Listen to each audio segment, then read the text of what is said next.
Hello, আমরা এখন আসি হচ্ছে শ্রীমঙ্গল রাবার বাগানে। এই যে হচ্ছে এগুলো রাবার গাছ, আপনারা দেখেন। এই যে এটা হচ্ছে রাবার বাগান। এই গাছের ছাল দিয়ে কি রাবার তৈরি করা হয়। এই যে দেখেন, এই যে এগুলো হচ্ছে রাবারের আঠা আর কি। এই আঠা রাবারের কষ দিয়ে সংরক্ষণ করে নেয়, তারপর রাবার বানানো হয়। এই যে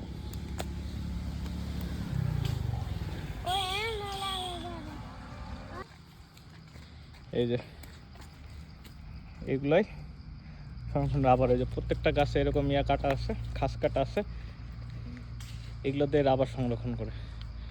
পুরাটাই রাবার বাগান। দেখাও রাবারটা।